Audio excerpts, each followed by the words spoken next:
Welcome to the Step Pyramid Complex of Djoser. The Step Pyramid is at the center of an enclosed complex, comprised of temples, models of palaces, and artificial constructions, all built for the afterlife of Pharaoh Djoser. The funeral complex itself covers 15 hectares and is located on the highest point of the Saqqara Plateau. It's clear from the elaborate detail and scale of the complex that this was a technological marvel of its time.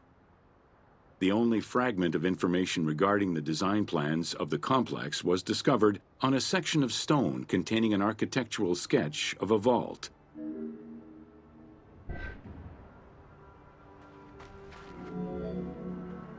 The Step Pyramid is the first monument built of stone. Standing at 60 meters high, it was the tallest of its time. Built 4,700 years ago, it was originally intended as a mastaba, which was a flat-roofed rectangular tomb. Its famous architect, Imhotep, may have felt this was too humble for the great Pharaoh Djoser and began to add the steps.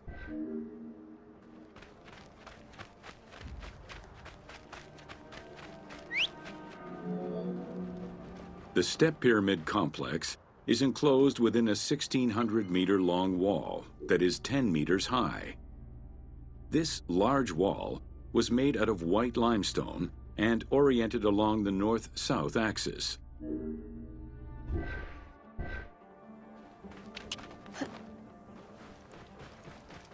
Whoa! Yeah! While there are 14 doors, only its eastern door was intended to accommodate the living. The remaining false doors were built as portals for the king's ka to pass through. Along with false doorways, the walls were designed with bastions and steeples resembling a defensive wall. The positioning of these design elements suggest that they were related to the Hebsed festival. Whoa! The only real entrance into the complex is at the end of a long, narrow passageway. This enclosure has a stone canopy carved to resemble wooden logs. At the end of the passage is a large opening. Meant to resemble a doorway, it has carved doors and hinges that are permanently open and immovable. Whoa!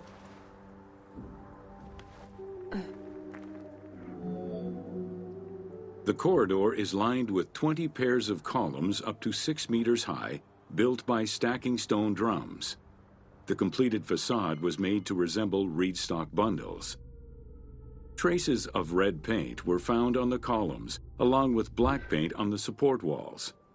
This would have had the effect of blending the walls into the shadows to give the red columns the illusion of standing on their own.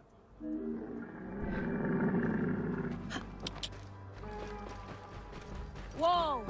Yeah!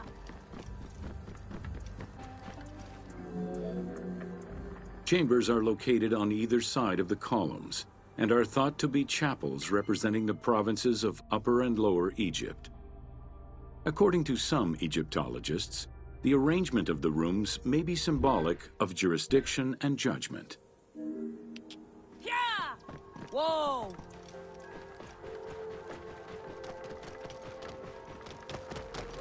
Yeah! Whoa! Guarded by a line of carved snakes, this tomb is located at the southern end of the courtyard. The burial chamber is beneath it, down a 30-meter-deep shaft. The low-ceilinged chamber resembles a mastaba and is relatively intact compared to the later burial chamber. The tomb is made of pink granite, though there is evidence it was once polished limestone. Too small for a body, it is possible that the tomb was intended for the king's ka, or to hold the canopic jars containing the king's organs. Later traditions in burials would have the canopic jars in the same chamber as the body.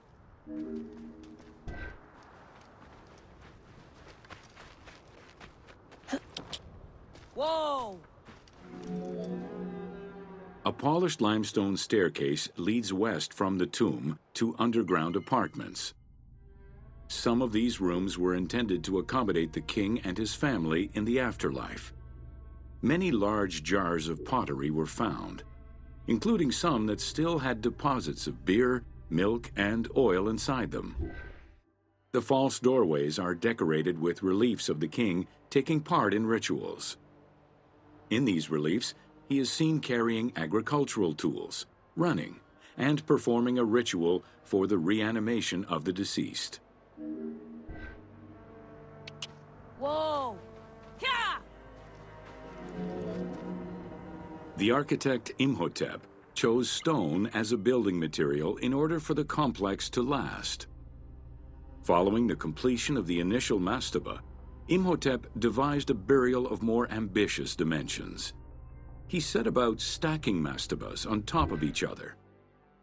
Evidence shows that the pyramid was enlarged twice by additional cuts into the steps, eventually reaching 62 meters in height and 121 meters by 109 meters at its base.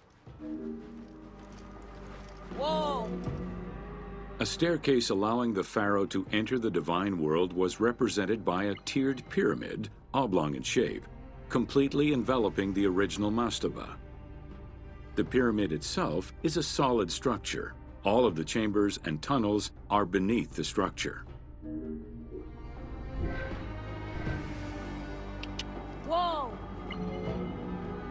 Pharaoh Djoser the Sacred was the founder of the Third Dynasty. He ruled for 19 years.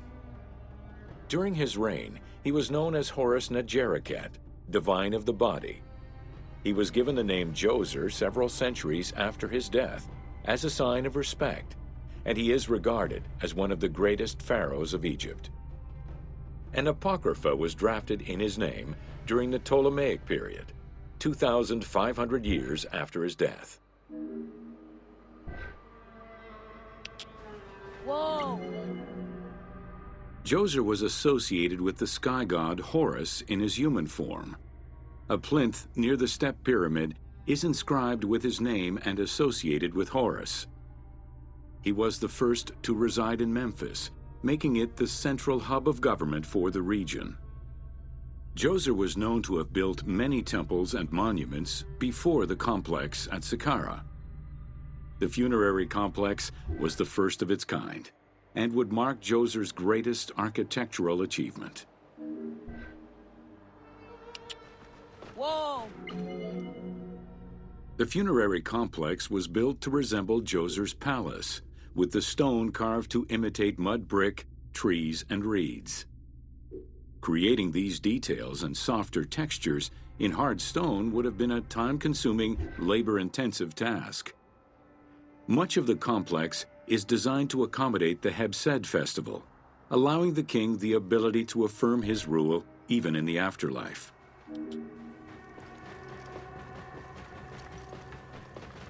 Whoa! Yeah! In the corner is a temple referred to as T. This temple is among the most mysterious structures in the complex. Its outer facade is plain, while inside it is decorated with intricate jed pillars and carvings. It's possible that this place was intended to be where the Ka of the king materialized, symbolically visiting the platform of the Hebsed courtyard from the afterlife. Whoa! The Hebsed festival enabled the pharaoh to maintain universal order and renew godly powers. Through a series of trials and religious rites, such as dance, offerings, and visiting the sanctuaries of various deities, the ruler's vital force and divine nature was confirmed. The celebration was meant to represent the ruler's jubilee and would take place every 30 years, though the deadline was not always followed. The earliest known ritual dates from the First Dynasty. Whoa!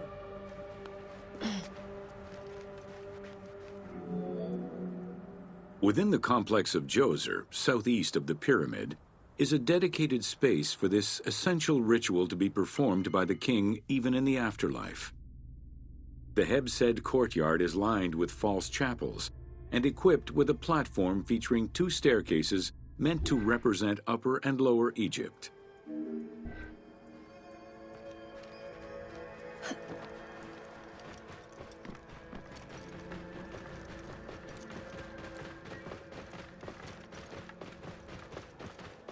Whoa! Located in the courtyard, the 2 pavilions are believed to represent the palaces of Upper and Lower Egypt. Rectangular in shape, the 2 replica structures face one another. Their facade is similar to the chapels of the Hebsed ceremony, with column crowns carved to look like falling leaves. Because Queen Hetep-Hernepti and Princess Inetkas's names were discovered on a stela near the pavilions, it is thought that these funerary chapels were intended for them. Yeah! Whoa! The funerary temple is on the north side of the complex, facing the stars where the deceased ruler was believed to travel after death. Within this temple was the pharaoh's serdab, or cellar.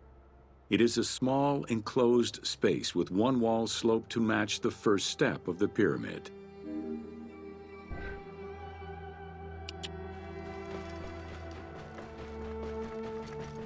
Whoa!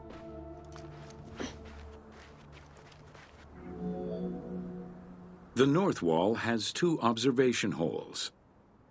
A statue of Djoser is seated on the throne, wearing a mantle and a tripartite wig with a crown known as a Nemes. Representing the king's ka, this statue looks through the observation holes into the courtyard, enabling the king to observe the ceremonies and receive offerings in the afterlife.